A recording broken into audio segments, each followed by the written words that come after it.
Mheshimiwa, tukae.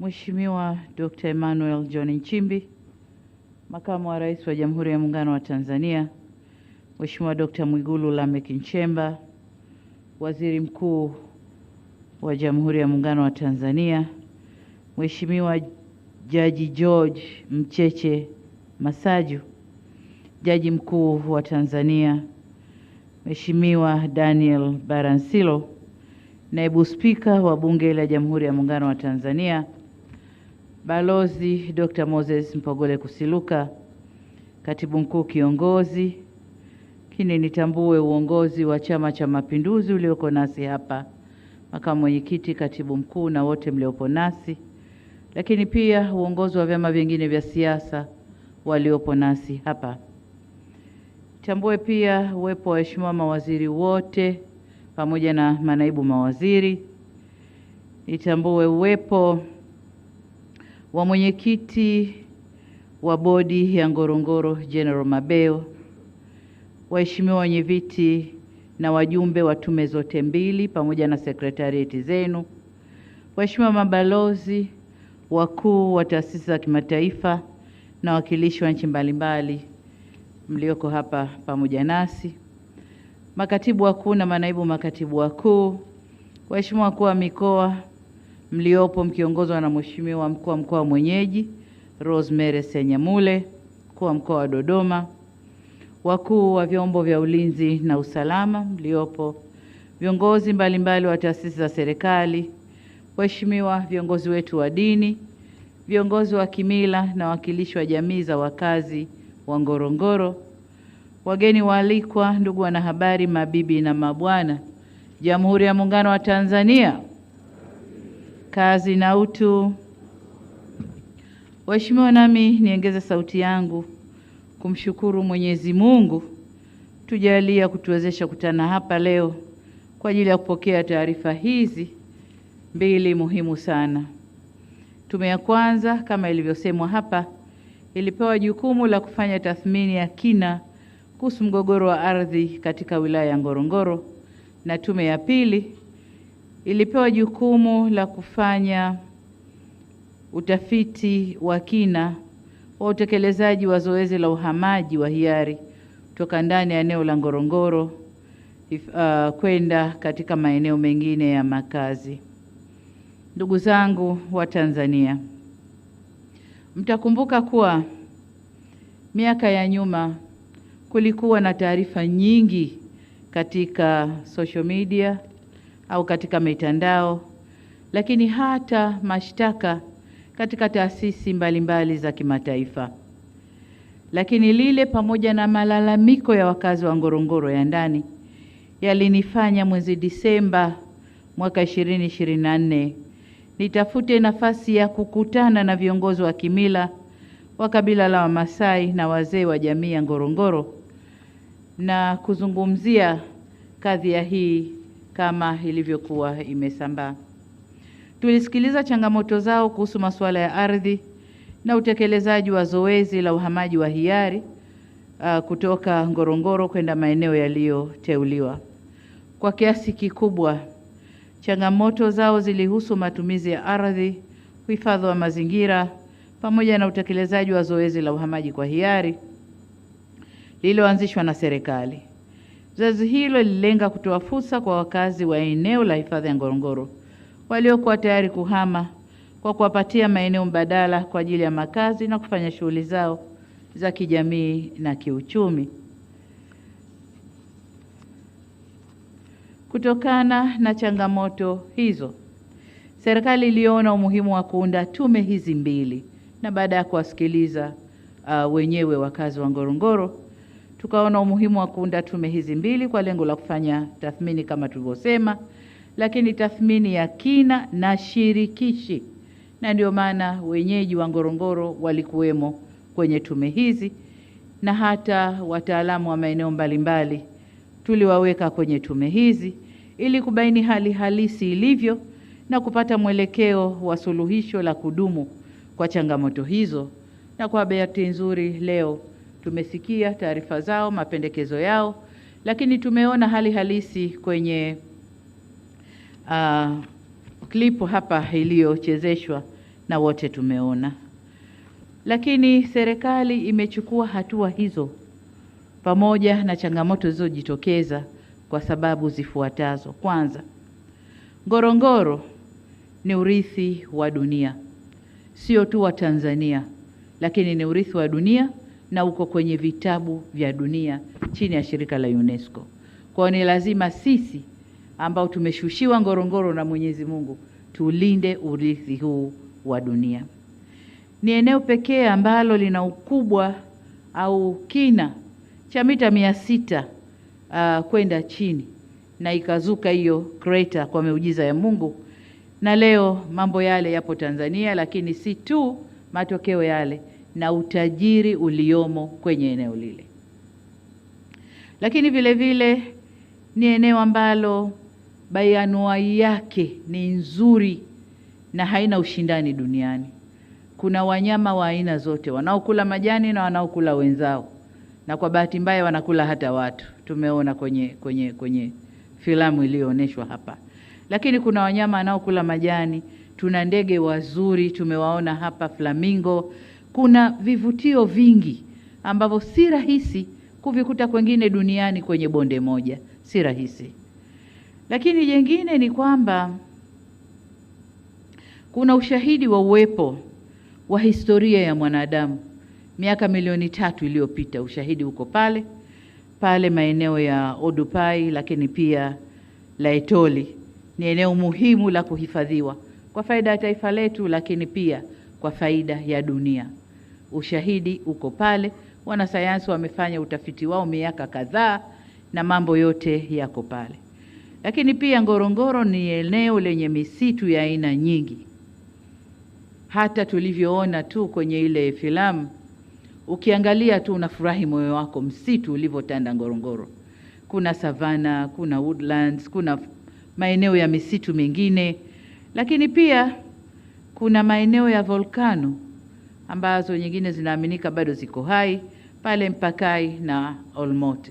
Kwa hiyo ni eneo la kuhifadhiwa, ni eneo la kunyenyekewa kwa faida ya taifa, lakini kwa faida pia ya ulimwengu au dunia yetu. Ngorongoro ni eneo la kufanyia ibada na tamaduni za wenyeji wetu. Ina maana kuna watu wako Ngorongoro. Kwa hiyo watu pia ni asset. Tuna asset ya Ngorongoro kama crater fiziki yenyewe ya Ngorongoro, lakini pia watu waliomo mle na wenyewe ni asset yetu ambayo ina manufaa kwa taifa letu. Ni eneo la utalii wa shughuli nyingi. Pale kuna utalii wa game drive, kuna utalii wa kutembea kwa miguu, kuna utalii wa kuangalia ndege na kupiga picha, kuna utalii wa aina tofauti ndani ya eneo moja. Sasa kutokana na umuhimu wa eneo hilo, kuna mchanganyiko wa shughuli za watu, binadamu ambao ni aseti yetu na mifugo yao, lakini pia ule urithi wa ulimwengu ndani ya eneo lile. Sasa kwenye filamu wamesema tuko kwenye crossroad. Tufanyeje? Watu ni wetu, ni aseti yetu na mifugo tunawahitaji. Ngorongoro tunaihitaji. Tufanyeje? Kamati hizi zimetoa mapendekezo ambayo kama serikali tutakwenda kuyafanyia kazi. Kwa ujumla, nitumie nafasi hii pia kuwapongeza wenyeviti na wajumbe wa tume hizi kwa kukubali kutwishwa jukumu hili zito. Najua lilikuwa ni zito. Mambo yalikuwa ni mengi ya kujadili. Mizunguko ilikuwa ni mingi. Kuonana na watu wengi wenye mawazo tofauti ilikuwa ni jukumu zito. Lakini ni muhimu sana kwa nchi yetu.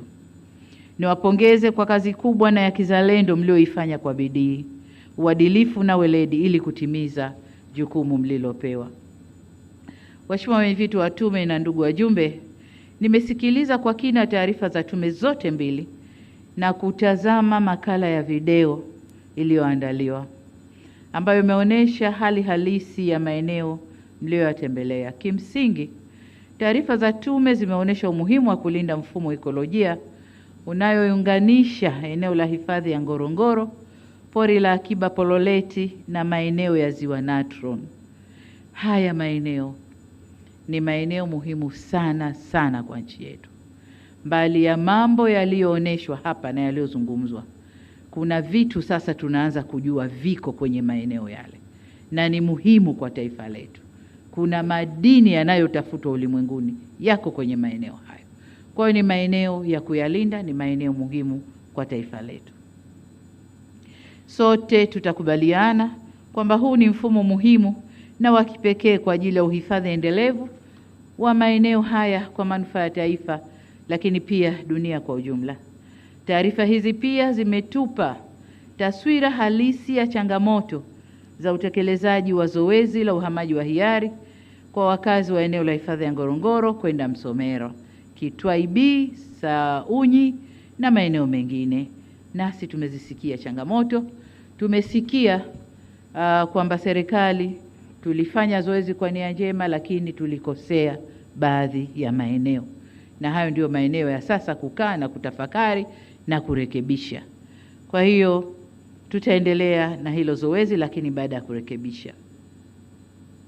Ni matumaini yangu na ya Watanzania kuwa mapendekezo yaliyomo katika ripoti hizi ambayo yamekwenda kwenye maeneo ya kisera, kisheria, kiuchumi na kijamii ambayo serikali tumeshayapokea, tutakwenda kuyafanyia kazi, yatatuongoza katika kupata namna bora ya kushughulikia swala hili muhimu kwa maslahi ya wananchi na taifa kwa ujumla.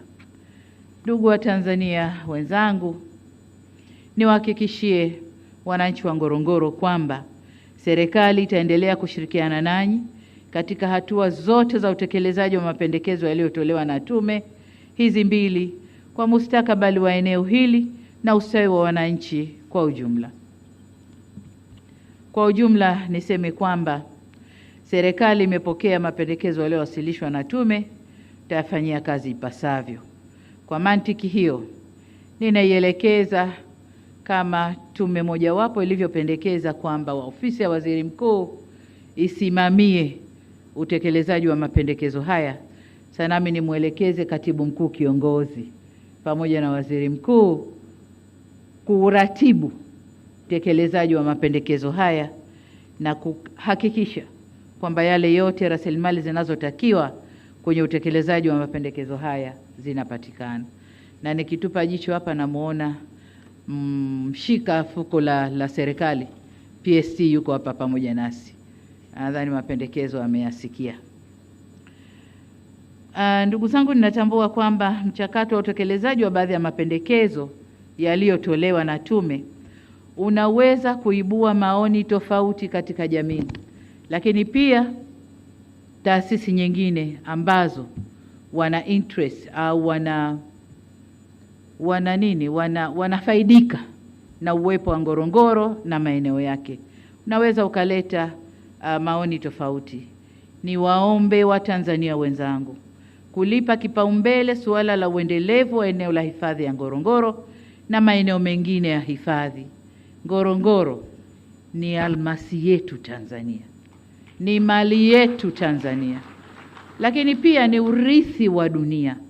Wale wote wanaoleta maneno kwa faida zao, kwa wanayoyaona wao, sisi Ngorongoro Mungu ameishusha kwetu Tanzania. Kwa hiyo ni yetu wa Tanzania, lakini ni urithi wa dunia papo hapo. Hatuna budi kuienzi tunu hii ambayo Mwenyezi Mungu ametujalia. Kwa umoja wetu tunao wajibu wa kulinda na kuyahifadhi maeneo haya kwa mustakabali wa maslahi ya wenyeji wa eneo hilo, lakini pia mustakabali wa taifa letu na dunia kwa ujumla. Napoelekea kuhitimisha, nirejee shukrani zangu sana sana za dhati kwa wenyeviti na wajumbe wa tume hizi mbili na sekretarieti zenu kwa kazi kubwa ambayo mmeifanya. Kazi zenu zimeweka msingi muhimu wa maamuzi ya serikali katika kushughulikia suala hili muhimu kwa taifa. Na hichi kilichofanyika ndiyo wanasema nini? Uongozi wa watu kwa ajili ya watu. Kama kuna malalamiko ya watu, natumia watu wenyewe wa Tanzania, nendeni katizameni na tukubaliane nini tunafanya. Huko miaka ya nyuma zingetoka pesa nyingi kutafuta kamati za ushauri kutoka nje, mabingwa wakati wao wametoka nje wanakuja kufanya consultative services kwetu kwa Ngorongoro ambayo ipo kwetu, tunaishi nayo. Kwa tulichokifanya hiki ni Utanzania. Hongereni sana. Sasa nihitimishe kwa kuhakikishia kwa serikali itaendelea kushirikiana na wananchi na wadau mbalimbali kupata suluhu za kudumu kwa changamoto mbalimbali zinazotokea ndani ya nchi yetu, na tunafanya hivyo ili tuweze kulinda uhuru wetu, tamaduni na mila zetu, lakini na heshima yetu kama taifa, kama nchi. Baada ya kusema hayo, niseme sasa kwamba mapendekezo ya tume hii, taarifa za tume mbili ambazo niliziunda sasa yamepokelewa na serikali. Tunakwenda kwa utekelezaji wake, na asanteni sana kwa kunisikiliza. Asante. Naomba tusimame, makofi mengi kwa Mheshimiwa Rais. Tuongeze tena makofi mengi kwa Mheshimiwa